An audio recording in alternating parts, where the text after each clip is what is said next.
Cher peuple malien, il y a un an, Chris Yapi vous mettait en garde. Dites-nous, n'avait-il pas raison? Réécoutez ces vérités immuables. Enquête explosive. La mission secrète du Premier ministre Ahmed Bakayoko à Paris. La tête du colonel Goïta réclamée par Alassane Ouattara.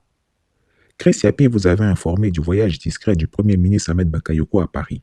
Je vous avais fait remarquer que le président de la transition malienne, M. Ban Dao, était comme par coïncidence dans la capitale française au même moment pour des concertations secrètes. Grâce à quelques sources introduites dans les milieux diplomatiques, je suis en mesure de vous révéler aujourd'hui ce qui s'est joué à Paris et je suis formel. Un complot se fomente et le Mali peut à tout moment basculer dans l'instabilité. De quoi s'agit-il? Les relations entre Abidjan et Bamako sont au plus mal et tout est parti d'Abidjan. Un complot a germé depuis déjà quelque temps dans le cerveau du président ivoirien. En effet, Alassane Ouattara n'a jamais digéré le départ de son ami Ibeka du pouvoir. Il n'accepte pas que la transition soit militaire au Mali. Il ne peut la tolérer. Il accuse la CEDEAO d'avoir fait preuve de mollesse. Il affirme que du temps où il était président de la CEDEAO, sous sa conduite, il avait brisé les reins du capitaine Amadou Aya Sanogo, qui avait fait un coup d'État au président Amadou Toumani Touré. Il s'en vante comme si sa prétendue fermeté avait produit des résultats probants et ramené la stabilité au Mali.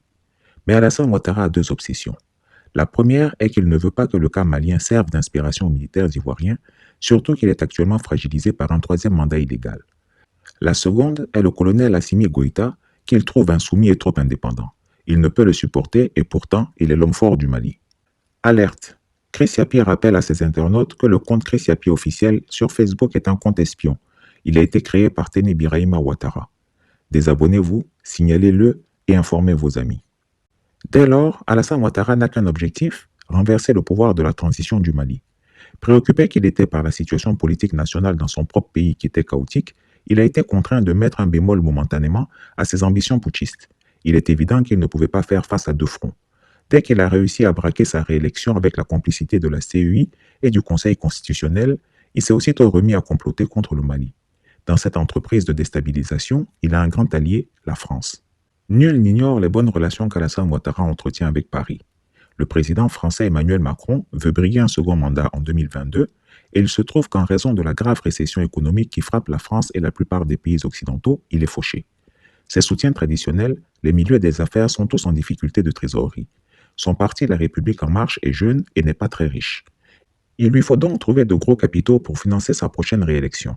Comme vous le savez tous, ce sont nos dictateurs locaux qui devront se saigner pour financer sa campagne électorale.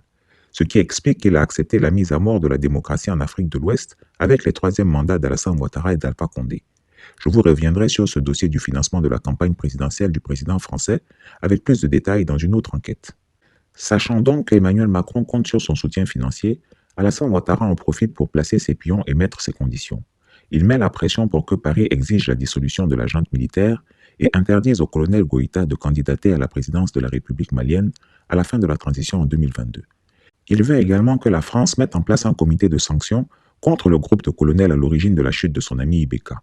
Il souhaite que ces derniers soient tous fichés comme terroristes et interdits de visa dans l'ensemble de l'Union européenne, que leurs avoirs en Europe soient gelés et que les déplacements de leurs familles soient restreints. Mais cela n'est pas suffisant pour lui. Il veut aller plus loin. Il exige la tête du chef des officiers qui ont fait basculer le pouvoir d'Ibeka, le colonel Assimi Goïta. Attention, Chris Yapi rappelle à ses internautes qu'il ne possède aucun compte Facebook. Signalez-les, désabonnez-vous et alertez vos amis. Ce sont des comptes espions de Téné Birahima Ouattara. Alors, quand le président de la transition s'est rendu à Paris pour, dit-on, une visite de travail, il était loin de s'imaginer ce qu'il y attendait. Lors de l'audience qu'il a eue avec le président Macron, selon les dires de Jean-Yves Le Drian, ministre des Affaires étrangères français, ce dernier a été ferme. La France exige que le président de la transition malienne se débarrasse du colonel Assimi Goïta. Mais le président Ban Dao a été franc. Il n'en a pas la capacité. Il ne se voit pas trahir les jeunes militaires grâce à qui lui, le retraité de 70 ans, est à la tête du Mali. Mieux, selon lui, ce sont ces jeunes militaires qui tiennent la réalité du pouvoir. L'audience a été plutôt tendue. Quant aux autorités ivoiriennes, représentées par le Premier ministre Ahmed Bakayoko, elles n'ont pas pris part à cette audience. Il était en réalité présent dans la capitale parisienne avec un message urgent du président Ouattara qui était le départ des jeunes militaires du pouvoir au Mali. Aussitôt après la rencontre Macron-Dao, le ministre Jean-Yves Le Drian fit le point au Premier ministre ivoirien. À ses dires, le président de la transition malienne est réticent au schéma complotiste d'Abidjan. Il préfère une paix armée à une guerre. Chris Yapi met quiconque au défi de démentir ses écrits. En effet, c'est ce compte-rendu que le Premier ministre ivoirien a fait au président Ouattara. Suite à l'échec de cette opération de déstabilisation, Alassane Ouattara a décidé de maintenir la pression et l'embargo sur le Mali.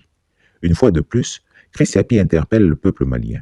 Quelque chose se prépare contre le régime de transition et le vrai instigateur n'est autre qu'Alassane Ouattara. Chris Yapi recommande aux autorités maliennes de se serrer les coudes et de prendre avec le peuple les dispositions pour sauvegarder la souveraineté du Mali. Chris Yapi ne ment pas.